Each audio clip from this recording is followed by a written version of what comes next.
एक ग्वाला था, गायों को चरा के आ रहा था। एक महाराज ठंड के दिनों में बैठे थे नदी किनारे। ग्वाला कांप गया। ओहो, वो नहीं जानता था ये कौन है। लगता है कि नदी पार नहीं कर पाए। नदी में गहरा पानी था, बाढ़ थी। ऐसी ठंड में यहाँ बैठेंगे रात भर, कपड़े भी तन पे नहीं हैं। वो उसने अपनी गायों को नदी पार कराया और महाराज के चारों तरफ अग्नि जला करके बैठ गया, जिससे महाराज को रात में ठंड न लगे। ग्वाला था, वो जानता नहीं था जैन मुनि क्या होते। बस उसको इतना चल गया कि रात भर उसने देखा कि ठंड कैसी में ध्यान में बैठे हैं। इतने कड़ाके की ठंड में कोई निष्कंप नहीं बैठ सकता, निश्चल नहीं बैठ सकता, तो कुछ भी नहीं कर रहा है, चिल्ला भी नहीं रहा, ठंड भी नहीं लग रहा, कुछ भी नहीं बोल रहा। ओह, महान शक्ति है, कोई देव पुरुष है, कोई देवता है। और अंत में कहता है ऐसी ताकत तो भगवान में होती है। ये नियम से कोई भगवान है और ये भगवान का रूप धर करके आया है। रात भर उनको गर्म करता रहा। सुबह महाराज उठे तो उसने सोचा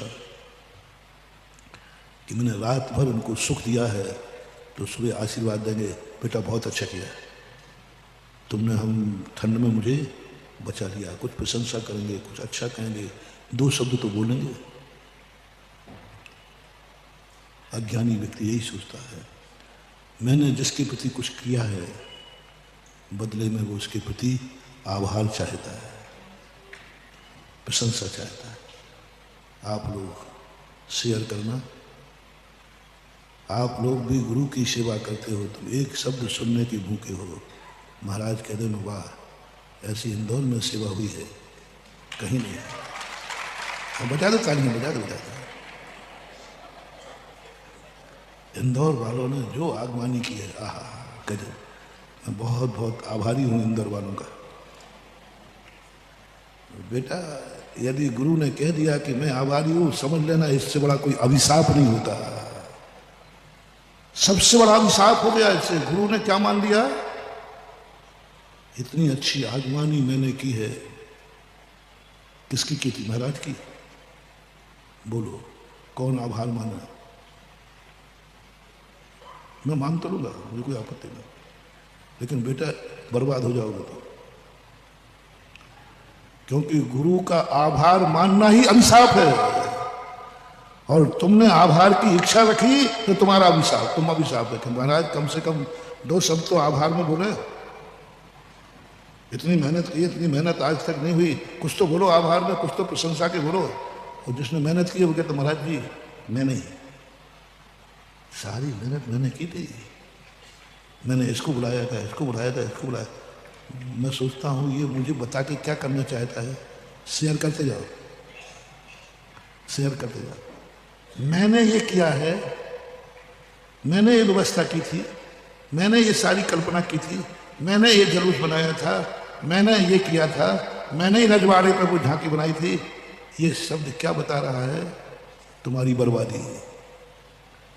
देव शास्त्र गुरु के प्रति कुछ भी करना, एक मंत्र ले लो, कभी गुरु को पता न चल जाए कि मैंने किया है। गुरु के प्रति कुछ भी किया हो, गुरु को पता नहीं चल जाए कि मैंने किया है, बस ये है तुम्हारी सिद्धियां, ये है वरदान।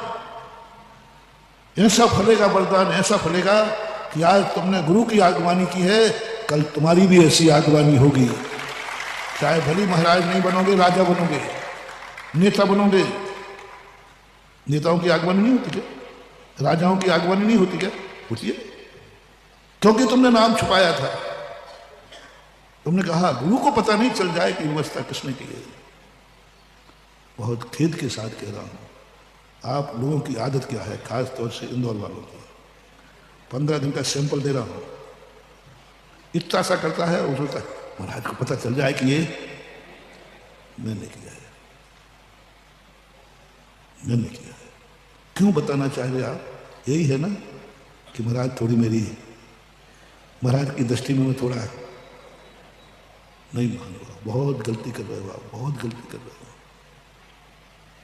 और महाराज ने ये और कह दें, इंदौर वालों बहुत खुश हूं, मांगो क्या मांगना है।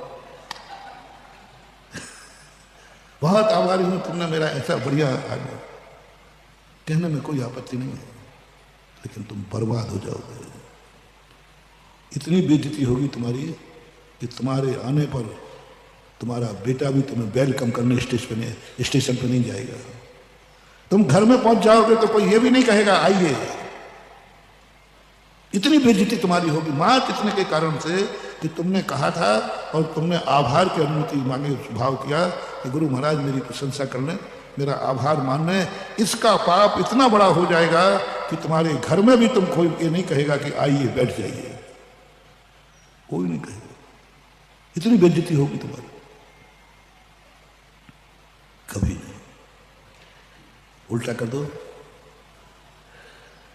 मैं महाराज का आभारी हूं कि उनके निमित्त से मुझे ये सौभाग्य मिला है। अब अंतर समझ लेना, तुमने अच्छी आगवानी की तो इंदौर का आभार है, इंदौर वाले मेरा आभार माने, इंदौर वालों का सौभाग्य है कि मेरा सौभाग्य है। बस और सरल करो, चौके में आहार होता है, चौके में आहार देने के बाद कौन नाचता है? मैं नाचू? डूम डूम।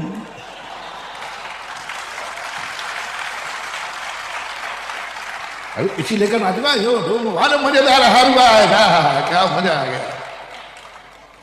क्या मैं नाच के नहीं जानता?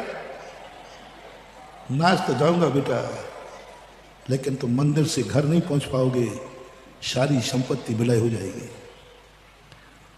भोजनशाला सारी खाली हो जाएगी, सारे बर्तन खाली मिलेंगे, क्योंकि तुमने आभार मना लिया, महाराज ने आभार मान लिया और तुम भी खुश हो गए। वाह, महाराज ने मेरा आभार माना है बेटा तुमने। अपने यहाँ नीति क्या है? पेट किसका भरता है? साधु का। नाश्ता कौन है? सावक। सावक कहता है महाराज मैं आपका बहुत आभारी हूं कि आपने मेरा आहार ले लिया। भिक्षु और भिखारी में अंतर यही है, भिखारी को जब रोटी देते हो तो भिखारी आभार मानता है, कहता है ना, और भिक्षु को देते हो तो देने वाला। कितना अंतर है दोनों में, बोलो। दोनों को रोटी दी गई, एक में लेने वाला आभार मान रहा है, एक में देने वाला आभार मान रहा है। जहां देने वाला आभार माने उसी का नाम दान है, उसी का नाम धर्म है। आपने अभी खाया ही नहीं, पानी तक नहीं पिया, डकार महाराज दे रहे हैं, आनंद श्रावक को आ रहा है। अब तो समझ में आ गया ना, चौके वाला मामला थोड़ा सरल है। इसी को सब जगह लगाओ, सब जगह लगाओ।